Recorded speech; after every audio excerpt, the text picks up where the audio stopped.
Buenos días. Mi nombre es Susana Zaragoza. Me encargo de programar la parte que tiene que ver con la sección de activaciones. Esta sesión se titula Vecinas y amigas, compartir lo doméstico, y en ella queremos presentar, en este caso van a ser dos proyectos, ya que el proyecto ECO, que lo iba a contar Laura Ramos, no ha podido finalmente venir por un problema personal, lo cual lamentamos, pero en cualquier caso tenemos aquí a Efraín Foglia de Wifinet y a Gonzalo Navarrete, que nos va a presentar también el proyecto Entre Patios.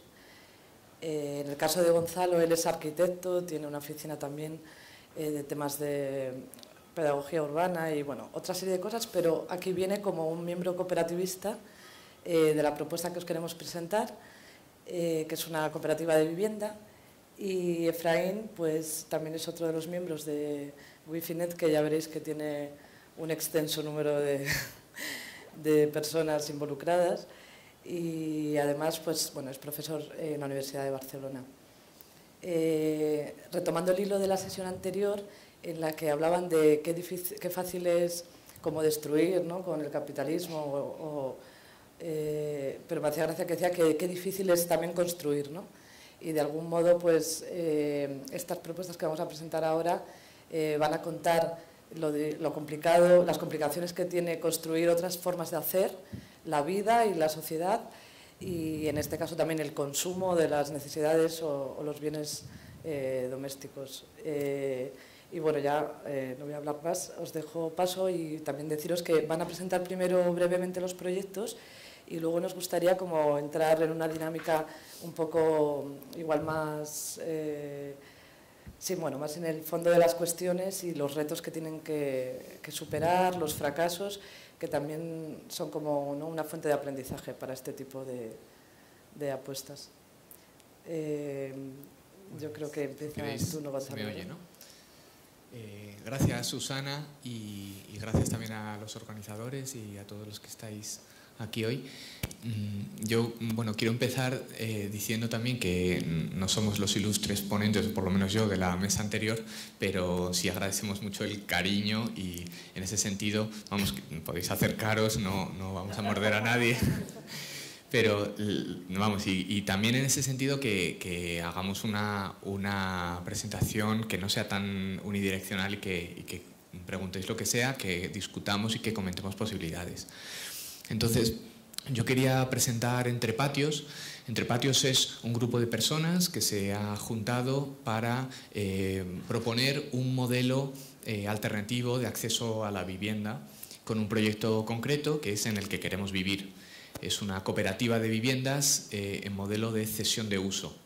Eso significa que hemos decidido construir nuestro proyecto en torno a tres sólidos pilares: uno medioambiental, otro social y otro económico. El pilar medioambiental se basa en que queremos un proyecto de arquitectura ecológica con altos criterios de eficiencia energética, de materiales saludables, etcétera, que luego comentaré. El pilar social se basa en un modelo de convivencia, que es la vivienda colaborativa. Queremos decidir entre todos cómo queremos vivir, queremos formar parte de ese proyecto desde el principio, durante y en el momento en que queramos irnos. O sea, todo el proceso entero forma parte de decisiones conjuntas, y además tiene que ver con una relación especial con el barrio, con la ciudad y con los espacios y las personas que formamos parte del proyecto. Y por último, el pilar económico se basa en dos cuestiones. Una es un modelo de financiación alternativo que busca basarse, por un lado, en banca ética y, por otro lado, en diversidad de opciones, valorando una serie de posibilidades que complementan y no nos hacen depender de una sola opción. Y la otra parte es el modelo, no de convivencia, que decía que es la vivienda colaborativa, es el modelo de tenencia, porque además del alquiler y la compra hay otra alternativa que existe, que está en marcha hoy en distintas ciudades, en distintos países, incluido en España, que es la cesión de uso, y es lo que voy a introducir un poquito más adelante. Entonces yo quiero casi dejar ahí esa mini presentación para después, con ayuda de un PowerPoint, vamos, de una presentación más visual, introducir las cuestiones a las que nos estamos enfrentando, en qué momento está el proyecto, y también ver qué interés o qué dudas suscita en todos vosotros y vosotras para poder profundizar en ello. Entonces casi yo creo que hacemos esa presentación, estábamos proponiendo hacer una breve presentación de los dos proyectos y luego encontrar también nexos, porque adelanto que en relación a la mesa o a las personas que han intervenido antes, ¿no? Pues hay algunas conexiones. Los bienes comunes y la economía social y algunas cuestiones que están ahora, decían algunos, pues de moda y que no son tan nuevas, pero sí es renovar estas ideas lo que se busca o recuperarlas con mayor fuerza en la actualidad, y está muy conectado con lo que estamos presentando hoy. De manera muy distinta, yo creo, el proyecto que se presenta a continuación y lo que hablo yo en el ámbito de la vivienda. Así que... Sí, bueno, igualmente dar las gracias por la invitación acá a Burgos y a la gente que considera que nuestro proyecto puede expresarse dentro de este marco de cultura. Y haré lo mismo, ahora simplemente dar una pincelada. En el fondo el proyecto de Guifinet, que es el que explicaré, tiene una base sociotecnológica. Y no quiero necesariamente enfocar el discurso en relación a los beneficios de la tecnología, pero sí la forma que se organiza este proyecto, cuáles serían los valores, y también hacer un ejercicio muy práctico de autocrítica. El proyecto en sí, si buscan información, ya les daré la página web, etcétera, etcétera, y lo googlean por ahí, ¿no? Si se me permite esta expresión, verán que es un proyecto exitoso. De hecho, es un proyecto de referencia mundial. Es un proyecto que es un paradigma también de implementación tecnológica, que es a la inversa. Normalmente la tecnología nos la comemos del norte al sur, casi toda viene de California, y se nos va filtrando hasta llegar a un tema de casi imposición en la sociedad, ¿no? Aquí a lo mejor todavía no les ha llegado a Burgos, pero hay una tendencia de las smart cities, ¿no? Burgos tendrá que ser una ciudad digitalizada, sensible, para que pidamos taxis y todo lo gestionamos desde el teléfono, ¿no? Es una tendencia general que se va imponiendo. Entonces, el proyecto de Guifinet habla de algo muy básico, y es el hecho de, punto uno, el cuestionamiento, pero elaborando un modelo paralelo. El proyecto lleva 12 años, y un poco el ejercicio que yo quería hacer, más allá de estas fanfarrias de éxito del proyecto, es hacer un listado que les quiero ofrecer al final y que creo que puede ser práctico, de las cosas que hemos hecho mal.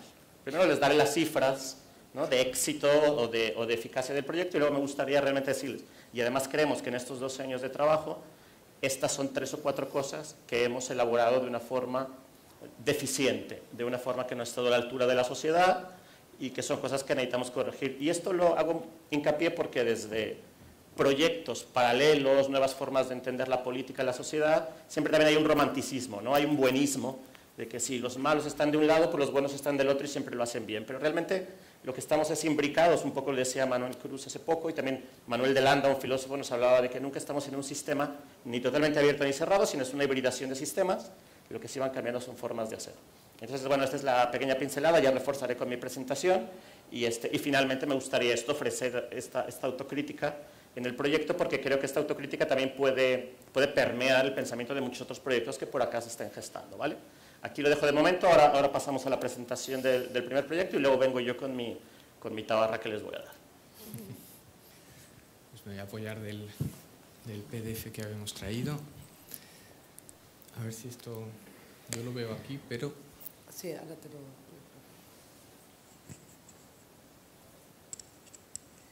Estupendo. Pues...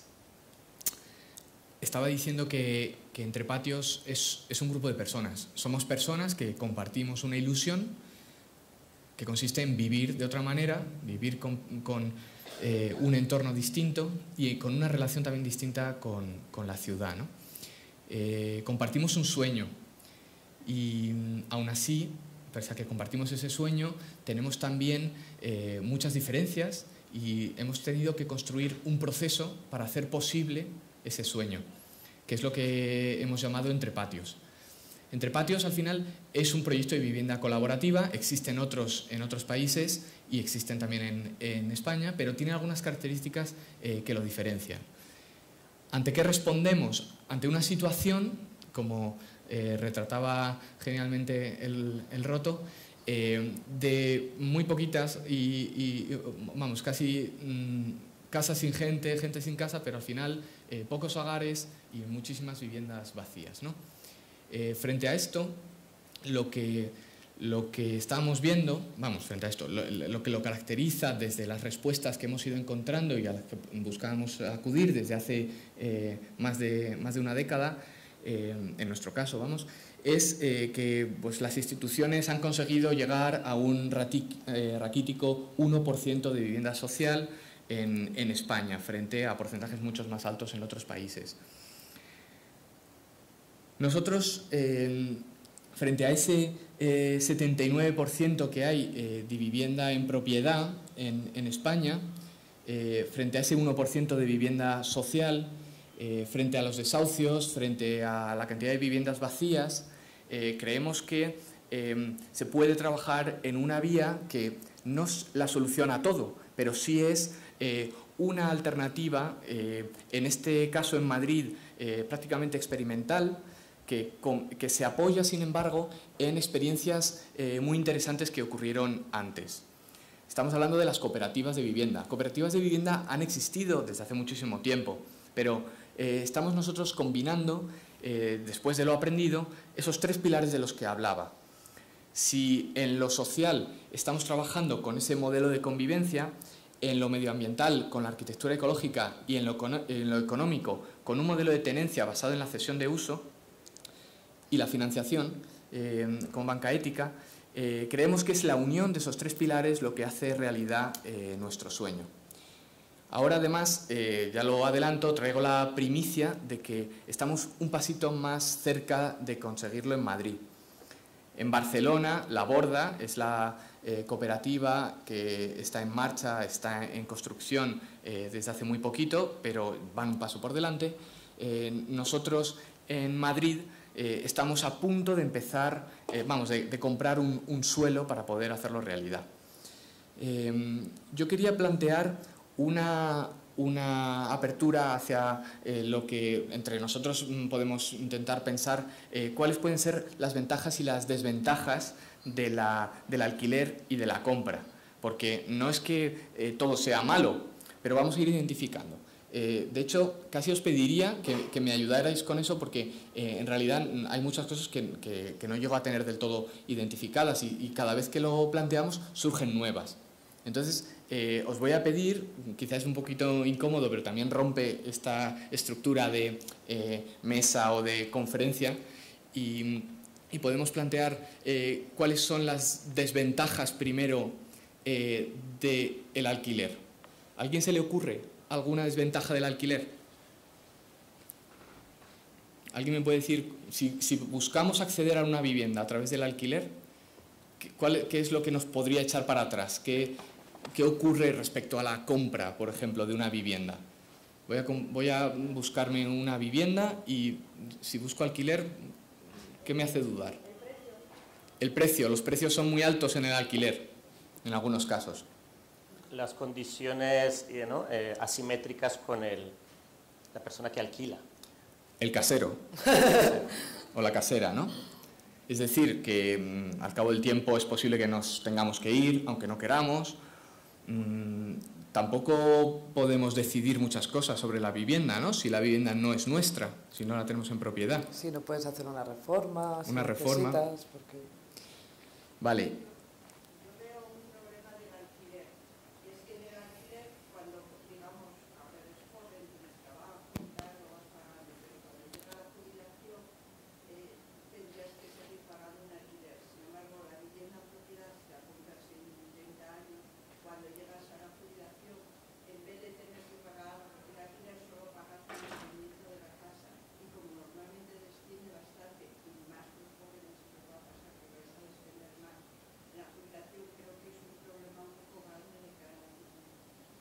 Muy interesante. Pues eso lo has hecho en comparación precisamente con la compra. La compra de la vivienda, además, se la puedes dejar en herencia a otra persona, a tus hijos, ¿no? ¿Vemos desventajas también de la compra? ¿Qué problemas tiene la compra? ¿Quién me dice alguna? ¿Perdón? Te ancla.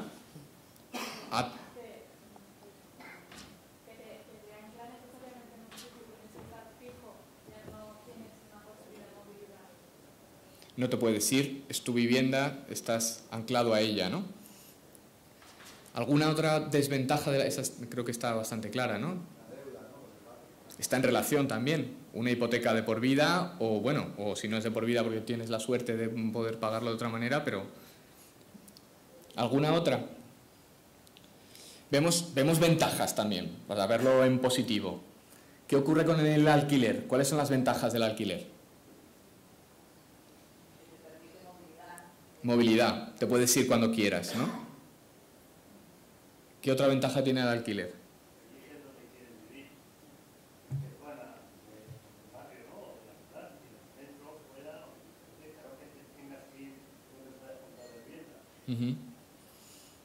Y la compra, cuando compramos una vivienda, ¿qué es lo que nos hace optar por la compra? El ahorro.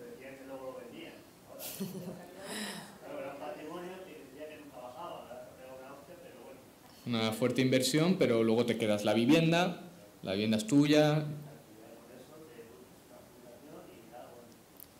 Y a vivir.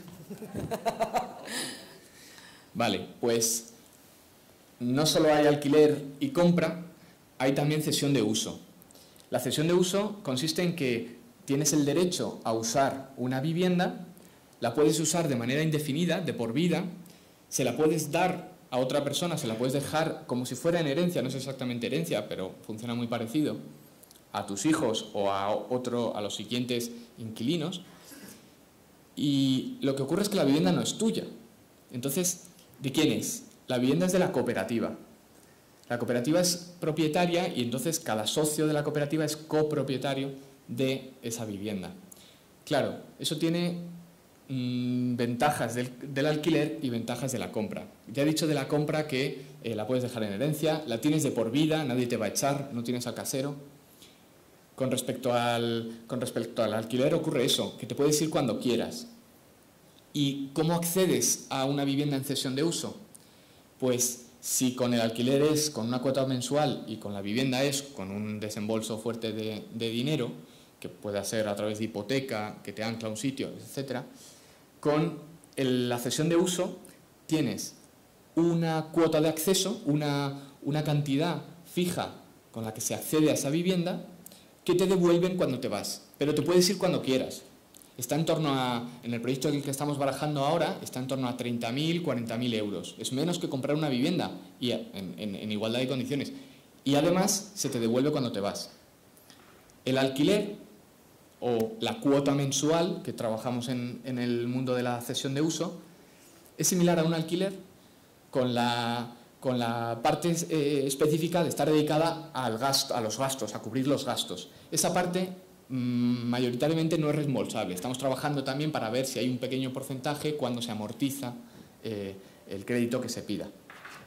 Pero bueno, creo que con eso dejo claro lo que es esa alternativa de la cesión de uso. Es un modelo de tenencia que existe en Uruguay, que existe con las cooperativas por ayuda mutua, que existe el modelo Andel en países nórdicos y que existe también en Barcelona. Y de hecho el marco regulatorio en Barcelona, en Cataluña, está un poquito adelantado porque lo contempla. Y la primera cooperativa que está funcionando ahora mismo bajo cesión de uso con cesión de un suelo municipal, lo cual es clave para abaratar también los precios y hacerlo accesible a personas con menos recursos, pues existe este caso en Barcelona. Y en Madrid hay algunos avances, en Zaragoza también, por ejemplo. Entonces, ese es el pilar económico, ¿no? Voy con el pilar medioambiental. Tenía aquí algunas indicaciones Pero, bueno, aquí tenéis, por cierto, la comparativa de lo que decíamos del alquiler y compra. Lo mismo me he dejado alguno de la reflexión que hacía antes de venir, pero han salido, creo que casi todas, con lo que decíamos, ¿no? Pues el derecho de uso tiene una duración indefinida. El alquiler, pues es el máximo de 5 años y la compra indefinida, ¿no? O sea, tiene la ventaja de la compra. Especulativo, bueno, se me ha olvidado, es muy importante. Estamos comprometidos, estamos buscando la manera de incidir en una ciudad que salga de la lógica de mercado y de la especulación inmobiliaria en el ámbito de la vivienda. Con una vivienda en cesión de uso no se puede especular, porque la vivienda no es tuya, no la puedes vender. No la puedes vender a un mayor precio. Lo que puedes es usarla de por vida. Por eso estamos centrados no en el valor de cambio, sino en el valor de uso.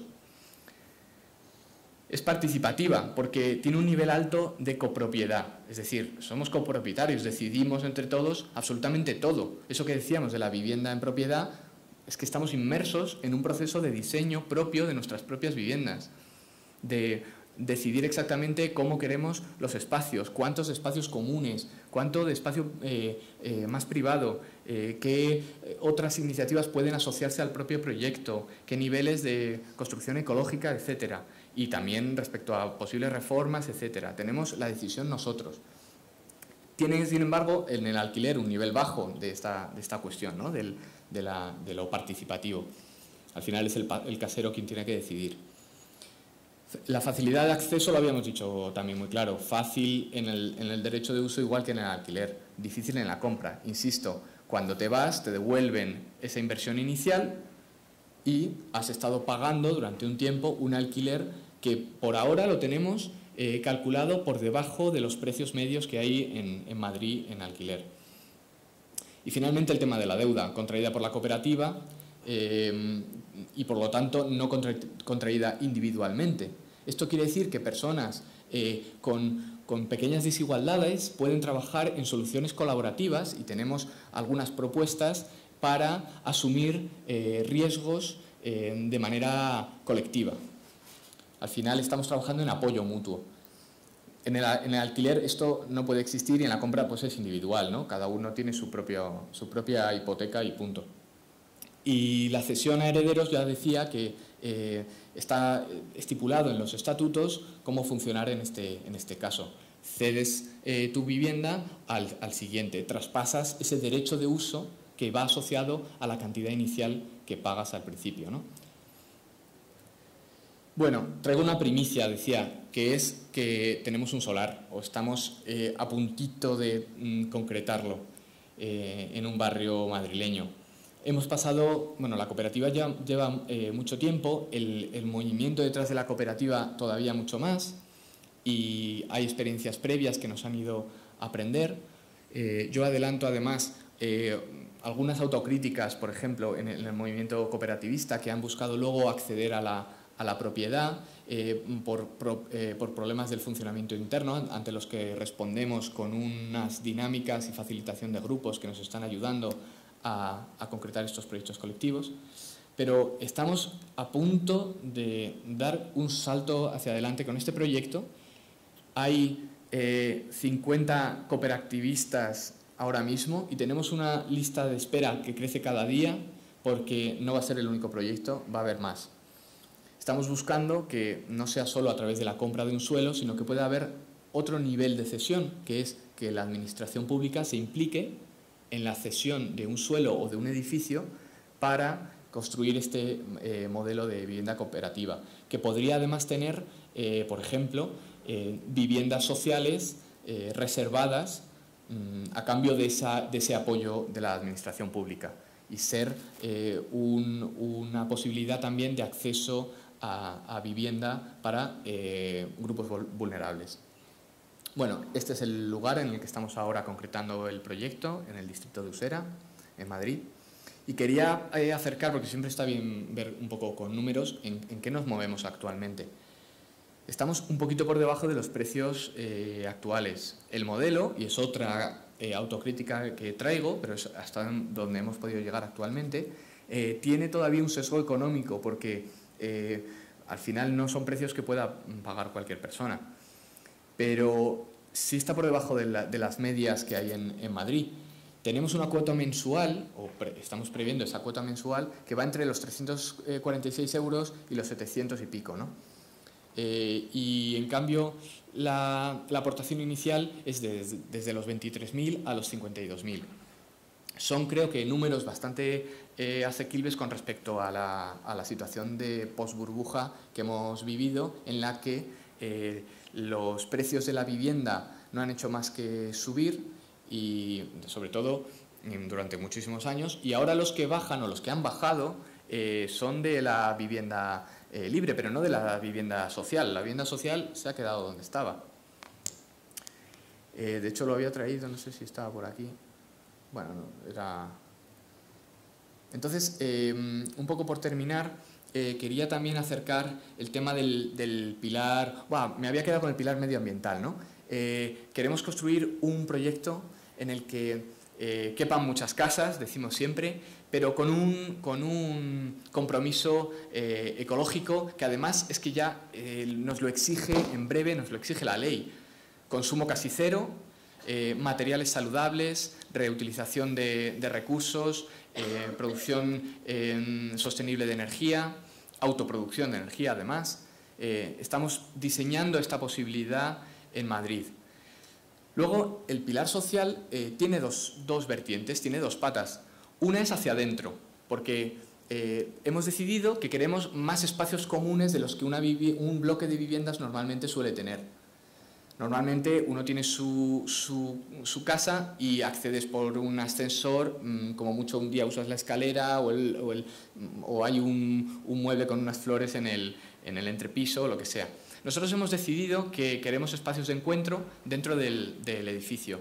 Queremos poder encontrarnos porque es lo que nos está funcionando, lo que nos hace seguir adelante es que somos personas con inquietudes que las vamos construyendo poco a poco y queremos que eso siga adelante. Queremos un huerto en la cubierta, queremos espacios en planta baja que sean también para la comunidad, queremos poder tener espacios donde niños puedan jugar, donde poder conocernos mejor los vecinos, y eso es hacia adentro. Hacia afuera queremos estar en un barrio y en una ciudad conectados a él, no llegar con un coche a nuestro bloque de viviendas, dejar el coche e ir a nuestra casa y no saber lo que ocurre alrededor. Por eso integramos el barrio en el propio proyecto y queremos tener espacios disponibles para proyectos que vayan en la línea de afines, que tengan que ver con nuestros principios, para estar en relación a ello. Esta es una preimagen de lo que podría ser ese proyecto y voy a dejar algunas cuestiones, yo creo, para que surjan del debate o de dudas que podamos tener. No he dicho todo lo que quería decir, pero casi mejor, porque no se trata tampoco de apabullar con un montón de información. Esas ideas básicas, 3 pilares, un proceso colectivo y una alternativa de vivienda frente a la especulación inmobiliaria. Nada, gracias.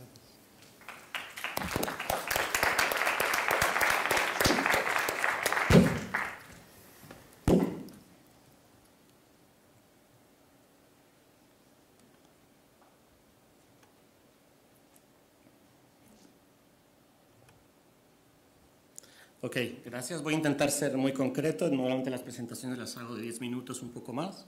El proyecto se llama Sigifinet. Es un proyecto bastante complejo porque tira de tecnología, tira de comunidades de práctica. Entonces intentaré simplemente dar algunas pistas y quien esté interesado, si le da gifi.net ahí a un navegador, le saldrán como un montón de cosas. Lo primero decir que el nombre viene porque el proyecto nació en una pequeña comunidad, en un pequeño pueblo que se llama Gurt, que está a 1 hora norte de Barcelona. Entonces fue la idea también de hablar de Wi-Fi y todas estas tecnologías, pero desde el pueblo, ¿no? Decir, bueno, nosotros podremos hacer algo bastante local y finalmente las redes digitales en el fondo lo que te permiten es conectar con todo lo que sería el mundo global. Nosotros, todas las personas que estamos en el proyecto, creemos que lo que hacemos es esto, conectamos personas. De hecho, más o menos la descripción del proyecto sería, o la fortaleza, sería lo que hemos denominado el ancho de banda ciudadano. Siempre se habla del ancho de banda, tiene que ser más grande o más pequeño. Nosotros consideramos que realmente nuestro activo es que ese ancho de banda es bastante potente. Trabajamos con bastantes personas en muchos lugares, no solamente en España, sino en el extranjero, y eso precisamente es lo que es un diferencial con este proyecto. que con otros. Entonces, ¿qué pasa? Que como nacimos en el siglo XX y somos ciudadanos del siglo XXI, pues nuestra matriz de trabajo es Internet. Pero seguramente si hubieras nacido en otra época, haríamos lo mismo, conectar gente, hacer comunidades, pero nos dedicaríamos a la distribución de tomates o a la cosecha del vino o algo. Entonces, por eso quiero un poco que se quede la idea de que en el fondo nos dedicamos a esto, pero los valores los podríamos extrapolar a un montón de actividades. ¿Qué es lo que pasa? Que en Europa en concreto, a partir del año 2000, todo esto que conocemos por Internet, que no terminamos de saber exactamente lo que es, de hecho para muchas generaciones Internet es entrar a Facebook o enviar un correo electrónico, pero Internet es una trama muy grande que realmente ha revolucionado muchas cosas y que en el 2000 se privatizó plenamente. Dicho de otra forma, uno de los canales de comunicación, o el nuevo medio que promete grandes cambios, mucho se pagó con dinero público en todos los países, esto es a nivel global. En los procesos neoliberales de los 2000 se privatizó así como la sanidad, las escuelas, etcétera, etcétera, un montón de cosas. Internet. Internet se entregó a las grandes operadoras. ¿Qué pasa? Que en Europa principalmente un montón de movimientos ciudadanos empezaron a cuestionar esto. Muchos de los temas que ahora están sobre la mesa. ¿Qué pasa con nuestros datos? ¿Por qué si hay televisión pública y educación pública y hospitales públicos, dónde está el Internet público? ¿Por qué no hay escrutinio en ese sector? ¿No? Más en un sector que después de que empezó el proyecto de 2004, ahora estamos en el 2016, podemos ver que atraviesa de forma total la mayor parte de nuestras actividades cotidianas. No nos podemos imaginar una universidad que no esté conectada. Ahora mismo este auditorio, entonces podremos decir que es un movimiento que incide en una de las cosas más relevantes que nos parece en la actualidad, que tiene que ver con todo este uso de tecnologías, ¿no? De hecho, se rumora que ya los niños no vienen de París, sino que vienen de Tinder, ¿no? O sea, básicamente el uso de Internet ha permeado por todas las áreas de nuestro sistema de vida hasta llegar al más íntimo. Entonces, en el 2004, en muchos lugares de Europa, en Berlín, en Londres y esto es en Cataluña, se empezaron a conectar varias locaciones. Una locación puede ser una casa, un edificio, una universidad, de forma independiente a Internet. Básicamente hacían esto. Ponían unas antenas y a través de radioenlaces se conectaba un lugar con otro, pudiendo controlar el flujo de datos que hay entre esas dos. ¿Sí? Esto empezó porque la tecnología se domesticó en esa época, era barata, y se empezaron a hacer radioenlaces de este tipo. ¿Cómo se pone de acuerdo la gente para ver qué intercambia? Pues ahí explica un poco, hay una licencia de uso común en donde dice, si yo me conecto con este señor que está aquí enfrente, nos ponemos de acuerdo en qué tipo de datos queremos intercambiar. En el fondo así empezó Internet a nivel global. En este momento, y para sintetizar la historia después de 12 años de vida del proyecto, hay 32.432 nodos o locaciones interconectadas de forma paralela a lo que sería la gran red que es Internet. Básicamente este es el mapa de un trozo de Cataluña. Hay poblaciones enteras, hay ciudades enteras que están conectadas bajo este protocolo. ¿Esto qué quiere decir? Que acceden a Internet, lo construyen con una base ciudadana, pero las personas son las que tienen la propiedad. Es una propiedad distribuida y todo lo que tiene que ver con el intercambio de información, con la economía y con las licencias, con la gobernanza, se realmente distribuye a partir de la comunidad. Hoy en día hay muchísimas, puede haber unas 70 redes de este tipo en el mundo, y la red más grande que existe a nivel global es Giphy.net. Se ha convertido en una referencia también de un modelo económico. ¿Qué es Giphy.net exactamente? Hay colectivos, hay universidades, hay ayuntamientos de un montón de lados participando, pero podríamos decir que es una ISP, que es un proveedor legal de servicios de Internet. Esto quiere decir que no es peña pirata, que no es gente que está hackeando algo, sino realmente es una institución que se creó con otra lógica y que tiene todas las licencias y todos los sellitos para distribuir y gestionar Internet allá donde va. Entonces, los primeros años se nos ha atacado por todos lados de los medios, mira, es gente que se roba Internet, etcétera, etcétera. Al final de cuentas, pues ya más o menos después de una década, va quedando claro que hay otro tipo de modelos de gestión de Internet que son posibles. Entonces, ahora ya directamente se puede entender que Giphy.net es una institución que tiene una fundación y un montón de empresas con una economía bastante fluctuante y que es capaz de generar un modelo diferente al que se genera normalmente desde las grandes empresas de telecomunicación. Aquí pongo un esquema que siempre vamos presentando para ir al extranjero, pero que intenta descifrar cómo se estructura todo esto, y hay una parte en el centro que es muy clara, y es que es una comunidad, que es donde está el valor realmente de este proyecto, y alrededor está la infraestructura. Hago la analogía, por ejemplo, con Twitter. Twitter, básicamente, todas las personas que están tuiteando están alimentando ese monstruo, ¿sí? Pero cuando Twitter salió a bolsa, a mí no me llamaron para darme mis acciones, ¿no? O sea, básicamente sigue siendo, a pesar de que sea Internet, un sistema piramidal. Nosotros generamos los contenidos y hay un tipo en California que es dueño de Twitter, que él es el que lo optimiza. El cambio de modelo sería esa comunidad genera los contenidos con esa infraestructura y los beneficios se distribuyen. Entonces tenemos ahí un poco en qué se basan los recursos, la gobernanza, que es la licencia legal, y un montón de instituciones que se van asociando a nivel global para realmente formar parte de esta especie de comunidad de comunidades.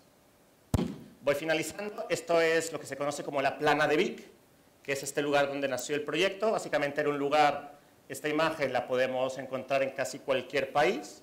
Es un lugar donde, más allá del sistema de vida, no ha sido devorado por la infraestructura de la ciudad, pero que queda totalmente al margen del todo el sistema de avance tecnológico. Entonces, Guifinet ha demostrado que en este tipo de ecosistemas, así como en las ciudades, es capaz de generar una economía propia. ¿Y por qué se dio esto en un inicio? Pues porque simple y sencillamente las empresas de telecomunicación no quieren desarrollar infraestructura más allá de donde hay grandes concentraciones de población, porque básicamente lo ven única y exclusivamente como un modelo de negocio. Si yo necesito instalar en una calle infraestructura, agua, electricidad, es porque ya me aseguré que ya hay 60 personas que me van a pagar mensualmente tanto. Entonces, ¿qué pasa? Que hay muchísimos lugares en España y en muchos lados que básicamente funcionan como ciudades secundarias o terciarias. Se supone que la promesa de Internet es de que todos estuviéramos conectados de todos lados, ¿no? Entonces, en lugares como este tipo ahí en Cataluña, hay una penetración por parte de Guifinet del 80-90% de conectividad, lo cual ha reactivado la economía, lo cual ha reactivado un montón de cosas. Finalmente, ¿qué es una red o cómo la entendemos? Por un lado, he estado hablando de una red de características telemáticas, pero realmente todo está basado también en esto. Les voy a lanzar aquí en muchísimo trabajo que se viene dando desde hace décadas en muchos sectores, incluso como lo que nos narró el compañero. O sea, son un montón de empresas que tienen este formato, desde la alimentación, nada más vean el número, desde la comunicación, medios que se gestionan de igual forma, desde los cuidados, desde la cultura, desde el entretenimiento, desde la educación, etcétera, etcétera. O sea, básicamente, yo sé que el paradigma muchas veces de tipos de cambios, el 15M o la nueva política, pero de lo que yo les hablo son de movimientos que vienen de hace por lo menos 3 o 2 décadas, que vienen gestionando modelos y que ahora realmente están cooperando por todo esto. No necesariamente tiene que ser Internet la base de la cooperación, pero sí es verdad que casi cualquier actividad, como lo mencioné, está atravesado por este factor. Termino diciendo que ahí podemos resolver dudas, ahí hay un hashtag donde pueden escribir, porque siempre quedan dudas muy grandes y no necesariamente se dan en la sala, y pues gracias por la invitación, yo aquí lo dejo.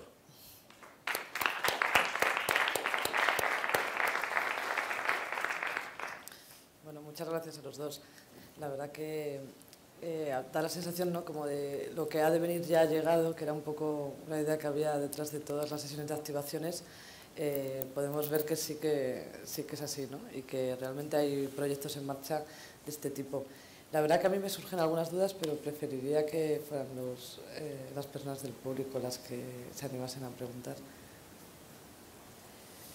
También habéis hablado, bueno, en el caso de que nadie se quiera animar, también habíamos hablado de los retos y los fracasos, ¿no?, como parte de estos proyectos. Sí, si nadie tiene alguna duda así directa, yo puedo empezar, que me gustaría simplemente en 2 minutos darles una lista de lo que consideramos después de una década que han sido las cosas que se han resuelto mal dentro de nuestro proyecto, cuáles son las deficiencias y cuáles son las cosas a corregir. Y creo que esto es bastante interesante, por lo menos desde el punto de vista de la autocrítica y de no romantizar los proyectos. Entonces, si nadie tiene una pregunta y levanta la mano, ya primero la pregunta y luego ya les explico esto. Sí.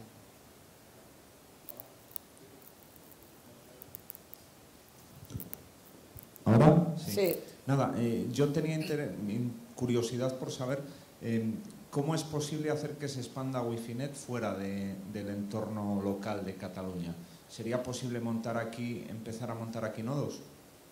Sí, de hecho, además de que la respuesta es sí, gran parte del éxito del proyecto es su modularidad y escalabilidad. Esto quiere decir que en su diseño base, los protocolos están pensados para que se puedan replicar en cualquier entorno. Entonces, tenemos primero esta respuesta que es como la sencilla. Esto quiere decir, está basado sobre lo que se conoce como software y hardware libre. O sea, que Guifinet no es propietario de nada, sino genera ese conocimiento para que se pueda ocupar en otros lados. En un lugar como Burgos, y por el conocimiento que tengo un poco del territorio en esta área, sería un lugar propicio. Con la experiencia que se tiene, hay varias formas de hacerlo. La que nosotros recomendamos, para empezar, sería la vinculación de instituciones formales e informales. Por ejemplo, muchas de las propuestas que hacemos nosotros, y de hecho tiene que ver con el impacto en el mercado laboral, sería ver si aquí hay una universidad técnica, ¿no? Que es una universidad ideal, que genera conocimiento y que necesita proyectos, también para pedir dinero a Europa, y que además puede ser un articulador social. Entonces, una universidad técnica aliada con casas de barrio, aliada con voluntarismo y pequeñas empresas, es el ecosistema perfecto para desarrollar esto. Te pongo un ejemplo, lo que ha pasado en zonas de este tipo. Antes todos tenemos la idea de la típica tienda de informática, ¿no? Aquella tienda donde te venía la impresora de inyección de tinta, ¿no? Te venían estas cosas. Esas tiendas han quedado en desuso, porque ya nadie imprime, etcétera, etcétera, ¿no? Hay un montón de productos que venden ahí, también por la irrupción de los smartphones, que ya no se usan. Entonces, muchas de esas tiendas lo que han dicho es, bueno, si el cambio de modelo es este, o aquí existe una posibilidad, yo me puedo volver distribuidor de todo el equipo para que la gente se vaya montando su red, ¿no? O sea que realmente las alianzas a nivel institucional y a nivel local son fundamentales para hacer esto. Hay lugares en concreto que han nacido por generación espontánea, pero tiene que ver con lugares donde el desarrollo tecnológico es muy elevado, como por ejemplo en Berlín, ¿no? El Berlín del posmuro, de poscaída del muro de Berlín, tenían un nivel educativo bastante elevado, tenían recursos y nació por generación espontánea, pero nosotros realmente lo que hacemos es, por ejemplo en una ciudad como esta, ver cuáles pueden ser los actores necesarios y generar tejido empresarial. Entonces la respuesta es sí, pero un poco lo decían en la mesa anterior, estos procesos de cambio normalmente son a mediano plazo, ¿no? O sea, en un año es difícil, sino tiene que haber una construcción sistemática y está probado que pueden atajar la brecha digital y la penetración de Internet en una ciudad como esta. Bueno, comentando lo que estabas diciendo, no he pedido la palabra, pero no, directamente me parece muy interesante cómo se liga eso con el tema que decía antes César Rendueles de lo hiperlocal y me doy cuenta de cómo con el ejemplo que estás diciendo, tanto de redes sociales piramidales, que el beneficio se concentra en unos pocos y en cambio estamos todos aportando a esa creación colectiva que parece que es, pero al final lo que ocurre es que si detrás hay o no hay personas que puedan extenderse con esa idea de escalabilidad, ¿no? De trabajar en red y en ese sentido yo lo que me he dado cuenta es que no es solo el diseño de una idea lo que es importante, sino ese proceso que hay detrás de personas que buscan alternativas y se implican y también obtienen algo de ese trabajo colectivo. Y lo digo, por ejemplo, también con la idea de hacer una pequeña autocrítica, y es que durante mucho tiempo hemos intentado currarnos solos en el proyecto un poco de Entre Patios y de manera un poquito más reciente hemos acudido a otras personas que aportaban partes del proyecto esenciales, como pueda ser en la dinamización de grupos, tanto de profesionales que hacen un servicio al equipo, como incluso el propio equipo formando comisiones de trabajo que van a buscar lo que hace falta para que la rueda siga, ¿no? Y en ese sentido me parece también que es hacer autocrítica, intentar aprender de los errores, para no incidir en algo que no está funcionando demasiado, ¿no? Solos no lo conseguimos, pero con otras personas que aportan otros conocimientos se va gestando esa posibilidad de crear ese sueño, ¿no? Y a mí me parece muy interesante cómo al final vosotros estáis trabajando en el mantenimiento de una estructura, pero que depende claramente, que tiene el núcleo ahí a las personas, ¿no? Sí, hay algo que también es para complementar un poco tu respuesta y tiene que ver con esto, y es que normalmente, bueno, en términos generales, en el post-estado de bienestar europeo o estado de bienestar, como lo quieras llamar, en desaparición, estaba muy claro que el comportamiento social tenía que ver con que a mí me prestaran servicios, ¿sí? Este es el primer tema mental que es una caja cerrada muy loca. Y el segundo es de que la delegación de las responsabilidades y la legislación está en manos de alguna peña que está por allá, ¿no? ¿Qué quiere decir esto? Pues yo me puedo quejar de Telefónica, de todo esto, que en el fondo esto no es un proyecto antitelefónica y todo, es un complemento, pero que culturalmente es muy difícil que alguien diga, ah, quiero cambiar este modelo porque si lo hago ya es medio raro y parece ilegal, ¿no? Los medios también empujan mucho por ahí, ¿no? Cualquier cambio de comportamiento, a ti con que te digan, es, por ejemplo, hacker, ¿no? Uy, o sea, tú pon la tele y lo que intentan hacer es de que tú no te cuestiones ni te documentes de lo que es un hacker, ¿no? Sino que directamente peña mala y te ponen un caso de Venezuela, ¿no? Un hacker que se llama Hugo Chávez violó a no sé qué, entonces viene alguien y te dice, la realidad es esta. Y un poco a donde voy es que en el fondo hay una cosa muy clara y tiene que ver con la ley y la legalidad. Si realmente nosotros nos alineamos a expertos que hacen falta en temas legales de nuevas economías, veremos que en el fondo las leyes no están tan mal escritas. Pongo un ejemplo muy claro. Lo que pasa con Wifinet, en el fondo es un caso de libre mercado, pero libre mercado entendido desde lo social. El libre mercado desde lo corporativo es, libre mercado significa que el Estado pierda facultad para que las grandes empresas lo tengan. Nosotros el libre mercado lo entendemos como posibilidad para todo el mundo, entonces una empresa pero también un pequeño ayuntamiento. Y si te lees la ley en el fondo, sí que lo dice y sí que permite esta posibilidad. Entonces, uno de los grandes problemas que te puedes encontrar si tocas aquí en el ayuntamiento, lo primero que te digan es, como no lo sabemos, esto no lo dirán, no lo verán, pero dirán, eso es ilegal porque es raro. Entonces, una de las ventajas que tiene Wifinet es de que como tiene ya 12 años haciendo leyes y trabajando con abogados y todo, pues damos el soporte necesario para decir, no, presenta estos documentos que sí hablan de leyes concretas del mercado de las telecomunicaciones, etcétera, etcétera, y ya con eso empezamos la charla. Porque si no, lo primero que te encuentras precisamente es aquel comportamiento social que está enfocado a es rarete, ¿no? Por lo tanto es pirata, por lo tanto quieren destruir a Telefónica, ¿no? De esto ya tuvimos 6 o 7 años y ahora creo que nos hemos civilizado un poco en ese sentido. Pero sí es verdad que no hacen falta más informáticos, no hacen falta más, hacen falta abogados, hacen falta personas que hagan el puente entre este tipo de proyectos y lo que es la administración pública y precisamente las personas que legislan. Es muy interesante esto que comentas porque era lo que se hablaba también en una de las mesas de ayer sobre pedagogías urbanas, ¿no? Que decía alguien del público, es que aquí no se hace nada de esto que habláis, de espacios revitalizados, porque claro, es que no se puede hacer nada, tal. Y decían pues todos los invitados desde diversas posiciones, ¿no? Pero es un poco un aprendizaje compartido entre el desconocimiento de los que quieren a lo mejor o les motiva una iniciativa de este tipo y lo ven claro o menos claro, pero quieren estar ahí, y luego lo que tú dices, un aprendizaje por el otro lado, unas maquinarias acostumbradas a hacer las cosas de una misma manera durante muchos años y unos miedos al cambio. Lo que pasa es que al final sí que es cierto que yo creo que esta transformación social de muchos de los aspectos que nos interesa hablar es una realidad, o sea que ya no es como una cosa. Entonces claro, al final esos pasos está claro que requieren de mucha pedagogía por un lado y de un esfuerzo personal, ¿no? Sí, por cambiar la forma de consumo, por cambiar la forma... En forma de broma lo digo, cuando empezamos el proyecto nos llamaban piratas y cuando el proyecto empezó a tener premios internacionales nos llamaron innovadores. Claro. Entonces no sé qué es peor, ¿no? Porque estáis creando una realidad, yo creo que tiene que ver con eso, estáis creando una realidad que se va demostrando que funciona o que es útil y que hace que las personas vivan, no sé si mejor, pero desde luego tiene una función, cumple una misión que a mí me parece que hay que reconocer también los logros de esa. Antes estaban oponiendo institución frente a movimientos sociales y tal.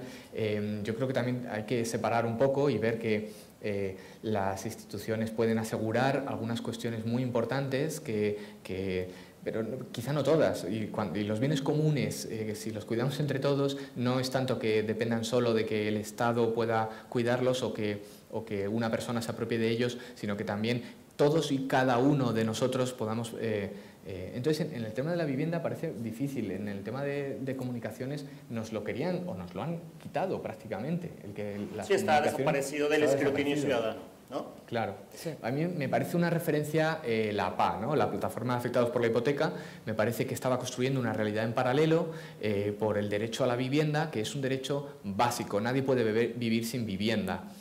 Nosotros, yo creo que no nos confundimos. Yo admiro muchísimo a la PA, me parece que es fundamental esa lucha, porque además está creando esa realidad en paralelo, consiguiendo cosas que no conseguía la institución, que es frenar un desahucio y que alguien no sea despojado de algo tan básico como una vivienda. Pero también hay otras vías, y me refiero por eso a este tema de la cesión de uso. Me parece que puede ser un poquito más cercano a cuestiones que propuestas muy en positivo se puedan fomentar, y en ese sentido la cesión de uso no es lo mismo si cuenta o no con el apoyo institucional. Y en concreto eso, a ver, podemos funcionar sin ello, estamos en marcha, vamos a intentar comprar un suelo y construir esos espacios comunes y vida en común, no una comuna, una vivienda colaborativa, no es lo mismo, pero si hubiera un apoyo institucional, como ha habido en Barcelona con dos gobiernos distintos, el anterior y el de ahora, municipal, para que la borda sea una realidad, insisto en que es la cesión de un suelo público para que un grupo de personas construya un proyecto de vida en común, pues como se hace con otras cuestiones, con colegios, pues se puede ceder un suelo para eso, pues eso permite abaratar costes, por supuesto, pero además podría implicar lo que decía antes de un porcentaje de las viviendas que sean destinadas a viviendas para personas vulnerables, vivienda social, y eso tiene que ver con otra autocrítica, que es los procesos de gentrificación. Al final, aunque digo que somos un grupo heterogéneo de personas, ese mínimo económico que requiere el poder aportar algo a la cooperativa para beneficiarse de ese apoyo mutuo, sesga un poquito. Bueno, un poquito o muchito todavía. No estamos en la vivienda libre, pero la verdad que no es vivienda de primera necesidad, urgencia habitacional, ¿no? Son cuestiones diferentes. Por eso defiendo que el Estado tiene que conseguir poner en marcha un parque público de vivienda en alquiler social, a bajo precio, por supuesto. Esto otro es una alternativa que complementa y que puede permitir buscar resquicios en el sistema de mercado para valorar esa cuestión del valor de uso y no de cambio, ¿no? Pero tiene esa doble vertiente. Si la institución apoya financiando, podría haberse reserva de viviendas sociales, podría haber una lucha contra la gentrificación que podría generar el introducir personas de un grupo, o sea, de un nivel adquisitivo determinado, ¿no? Porque añadiría variedad. Ya tenemos personas de distintas edades, de distintos orígenes, de distintos países, con distintos intereses, pero yo creo que hay que fomentar que pueda haber personas en este tipo de proyectos con distintas capacidades económicas, que las hay, pero deberían ser todavía más dispares para no producir esos procesos de elitización del barrios, ¿no? Sí, hay también algo que a veces pensamos que nada más tiene que ver con determinados colores políticos, ¿no? Por ejemplo, el caso de conectarse a Internet, ¿no? Es un síntoma de nuestra época. Sí que puede haber alguien, ¿no?, que se vaya allá al monte y que diga yo paso de conectarme a Internet y que les dé, ¿no? Pero en el fondo con Internet nos han hecho lo de las tarjetas del banco, que ya no nos dimos cuenta, y ahora a mí, si voy a currar a la universidad, no me dan el dinero en mano, que tengo todo mi derecho. Yo simplemente ya dejo de ser ciudadano si no tengo una cuenta de banco, ¿no? Se han filtrado un intermediario ahí, y ya nadie, es alguien raro si no tiene ni siquiera una nómina y si no tiene una cuenta de banco, ¿no? En Internet exactamente pasa lo mismo, ¿no? Si no tienes una cuenta de correo, si no estás conectado, porque los trabajos van por ahí, etcétera, etcétera, ¿no? Incluso la gran fiesta, ¿no?, de la diversión y del exhibicionismo que es Facebook y todo esto, pues según la edad que tengas, si no estás allá, estás básicamente, por muy concienciado que estés, estás fuera de la jugada, ¿no? Y yo uno de los fenómenos que he visto en poblados, incluso del Reino Unido, de Alemania, etcétera, etcétera, que tiene que ver con la conectividad, también tiene un grado de perversión muy grande, y es que, ya que las grandes empresas no quieren capitalizar ahí, por lo que ya expliqué, permiten que un montón de proyectos de este tipo conecten, porque finalmente no pagaron la infraestructura, y allá va a haber alguien que les compre de Amazon. O sea, el sistema de consumo global, de hecho Zuckerberg tiene varios proyectos de esto, está en que desde cualquier lugar tú puedas consumir. En España ya la penetración de smartphones es arriba del 100%, entonces ya no existe un problema en eso, todo mundo tiene un smartphone hasta 2 o hasta 3, todo mundo ya tiene la tarjeta, entonces lo que hace falta, y que se lo intentará lograr por todos los lugares, es que todo el mundo esté conectado en cualquier lugar, ¿no? Entonces también es verdad que necesitamos ubicarnos bien y aquí se pueden hacer estrategias interesantes, ¿no? Lo importante es que cuando se desarrolle el proyecto, la base después de distribución esté muy clara y no sea nuevamente un coto donde se cierra y va para el mismo sitio, ¿vale? Pues yo simplemente les daré 3 pinceladas muy rápidas sin que les dé más la torre y ya me callo, ¿vale? 4 puntos fundamentales que se han hecho mal y que cuesta muchísimo hacerlos bien y que son deudas que yo creo que tienen movimientos como en el que trabajamos y muchos otros que son de este tipo, ¿no? El primero es un tema de equidad en temas de género, ¿no? Todo esto se vino a discutir hasta el año 8, más o menos. Al principio era hacer praxis, entonces digamos que toda esa parte está empobrecida desde la lectura, la realización, las capacidades. O sea, el desbalance que hay entre hombres y mujeres en la participación de este proceso es verdaderamente animal, o sea, no se sostiene bajo nada. O sea, que esa es una parte en la que llevamos tiempo reflexionando. Las universidades técnicas y todos los grupos tequis de infraestructura, 99% son hombres, entonces aquí es una parte que normalmente es con la que nos enfrentamos también a nivel de escrutinio ciudadano y que es muy compleja y se ha hecho bastante mal desde la comunidad. Otro, el proceso de comunicación. Cuando hablo del proceso de comunicación me refiero a comunicación no especializada, o sea, a diversos sectores de población que no manejan el mismo registro de alguien que usa tecnología. Eso también lo hemos hecho fatal. El tema multigeneracional, ¿no? Estigmatizar a los chavales porque usan Tinder o usan Windows o no sé qué, ¿no? También ha faltado una falta de compromiso por entender este tipo de realidades. Y una que creo que por lo menos en Barcelona va bastante bien porque se han aliado varias instituciones culturales, como CCCB, MAGA, universidades, es el tema educativo. O sea, empezar a enseñar este tipo de cosas, pero desde la base. Ya hay escuelas en Nueva York que tienen muy claro que si todo se va a regir a través de códigos o algoritmos, pues los nenes necesitan empezar a entender qué significa eso, ¿no? Por un tema cultural. O sea, el cambio tecnológico ha sido muy bestia, entonces necesitamos regresar a la parte educativa y empezar a divulgar con un sistema mucho más sencillo desde abajo. Y ya está. Bueno, yo creo que se nos ha acabado el tiempo, pero si hay alguna pregunta...